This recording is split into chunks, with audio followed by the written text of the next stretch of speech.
રાજકોટ ગ્રામ્ય જિલ્લાના Sapar police station વિસ્તારમાં સાપર ગામમાં 19 અને 20 જૂનની રાત્રિમાં એક લૂંટ થઈ હતી, જેમાં 6 લોકો જે જાડેજા પરિવાર છે એના ઘરમાં ઘૂસીને જાનથી મારી નાખવાની ધમકી આપીને ઘરમાંથી 2.47 CR જેટલા કેશ અને અમુક ઘરેણાંની લૂંટ કરી હતી. આ તપાસમાં પહેલાં પણ અમુક આરોપીઓ અટક થયેલા છે અને આજ 4 આરોપીઓને એમાંથી અટક કરવામાં આવ્યા છે. આ પૂરો ઘટનાક્રમ જો છે वो આ મુજબ છે કે એક બહાદુર નજરુભાઈ બબેરિયા આ 6 વર્ષ પહેલાં જો અરજદાર છે જીતેન્દ્રસિંહ જાડેજા, એની વાડીમાં એનો એક પરમાનન્ટ ભાગ્યા છે પ્રવીણભાઈ પટેલ. પ્રવીણભાઈ પટેલના ફાધર અને ગ્રાન્ડફાધર એ પણ આ જીતેન્દ્રસિંહ જાડેજાના પરિવારના ભાગ્યા હતા. પરમાનન્ટ એની સાથે ખેતીમાં કામ કરે છે. તો પ્રવીણભાઈ આ બહાદુરને પેટા ભાગ્યા તરીકે રાખ્યા હતા. બહાદુર, એક સાગર મેડા, એક રાજુ, એ લોકો મુલાકાત કરી આપસમાં અને એ લોકો વાત કરી કે અહીંયા સાપરમાં એક પરિવાર છે, ત્યાં બુઝુર્ગ પતિ પત્ની અહીંયા રહે છે અને એની પાસે મોટો સોનું કે ચાંદી મળી શકે. આ લોકોને ઘરેણાની ઇન્ફોર્મેશન હતી કે ઘરેણો અહીંયા મોટી માત્રામાં મળી શકશે. પછી એ લોકો આ વાત જો છે નિલેશ અને પપ્પુ મચ્છાર સાથે કરી, તો તમે લોકો કરી શકો પણ અમારે હિસ્સેદારી આપવી પડશે. વિજન માવી આ લોકોને કીધું કે ભાઈ તમે પહેલાં સર્વે કરો, તમે વેરીફાઈ કરીને પછી અમને કન્ફર્મ કરીને કહેજો. તો 15મી તારીખ જૂનમાં 15મી તારીખના રોજ એ લોકો બહાદુર, સાગર મેડા, રાજુ, નિલેશ અને પપ્પુ એ 5 લોકો 15મી તારીખના રોજમાં તુફાન ગાડીમાં સવાર થઈને અહીંયા આવ્યા.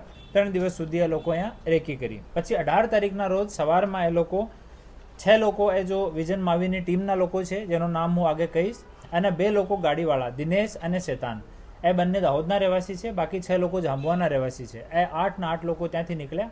દિનેશને પૂરા રસ્તાની ખબર હતી ક્યાં ક્યાં CCTVમાં નહીં આવશે, ક્યાં ગાડી આપણે ટોલથી પસાર નહીં થાય ગાડી.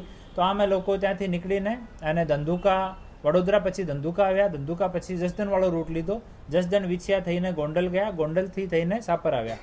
પછી રાત્રિમાં આ જો બોલેરો ગાડી લઈને આવ્યા હતા, બોલેરો ગાડીમાં બાકીના 5 માણસો જે ચોટીલા રોકાયા હતા એ લોકો પણ આવી ગયા 11 વાગ્યાની પછી. અને બંને લોકો જો દિનેશ અને શેતાન હતા એ ગાડીમાં જઈને આપણે બરુડી ટોલ પાર કરીને ત્યાં જ વેટ કર્યો હતો.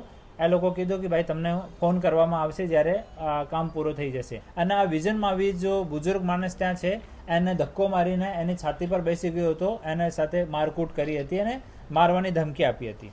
બીજા જો આજ અટક થયા છે वो રામેશ્વર ઉર્ફે પપ્પુ છે, એના ઉપર ઓલરેડી 7 ગુના છે. ત્રીજો રાજુ કલમસિંહ બાબોર છે. આ આપણે અહીંયા કોલીથડ ગામમાં હાલ રહે છે અને મજદૂર સપ્લાયનું એ કામ કરે છે. કોઈને જરૂરિયાત હોય લસુનમાં, પ્યાજમાં, ખેતરમાં, તો ત્યાંથી લઈને મજૂરોની સપ્લાય કરે છે. આ જો તુફાન કામમાં થઈ રેકીમાં અને એક બાઇક કામમાં થઈ, એ બંને રાજુની છે. સાગરભાઈ ઉર્ફે સાગરિયા ચોથો આરોપી છે. આ એક એના ઉપર ગુના છે. તો એ 4 લોકો હાલ પકડાયા છે. આમાંથી 3 લોકો બાતમીદાર છે અને એક માણસ જો છે વિજન માવી આ એકચ્યુઅલ લૂંટ કરવાવાળી પાર્ટીમાં હતો. અગાઉ એનાથી આ બનસિંહ, શેતાન અને દિનેશ એ 3 આરોપીઓ પહેલાં પકડાયા હતા અને હાલ જો પકડવા ઉપર બાકી છે. આમાંથી કલમસિંહ બાકી છે, એના ઉપર 2 ગુના છે. કરણસિંહ ઉર્ફે મડિયા બાકી છે. મોહબ્બતસિંહ ટાંડા ધારનો રહેવાસી છે, એના ઉપર 22 ગુના છે, આ પકડવાનો બાકી છે. આલમસિંહ ઉર્ફે સુલસુલા આ ટાંડા ધારનો રહેવાસી છે, એના ઉપર 16 ગુના દાખલ છે. અને બહાદુર અને નિલેશ જો રેકી પાર્ટીમાં હતા એ 2 લોકો બાકી છે. તો આમ એટલા આરોપી હાલ પકડવાના બાકી છે. એ લોકો રાત્રિમાં અમારી LCBની ટીમને ઇન્ફોર્મેશન મળી કે જે જગ્યા રાજુ કોળીથડમાં રહે છે ત્યાં આ વિજન માવી આ ઇન્ફોર્મર્સ માટે અમુક પૈસા લઈને આવવાનો છે અને ત્યાં લોકો ડિસ્ટ્રીબ્યુશન કરવાના છે. તો આ બાતમી ઉપર ASP નવીન રેપોડી જસદન અને LCBની ટીમ અને લોકલ ટીમ જો છે એ ત્યાં પહોંચ્યા અને આ લોકો પાસેથી 12.5 લાખ જેટલો કેશ સામાન બરામદ થયો અને એક તુફાન ગાડી અને એક મોટરસાઇકલ આમાં બરામદ થઈ.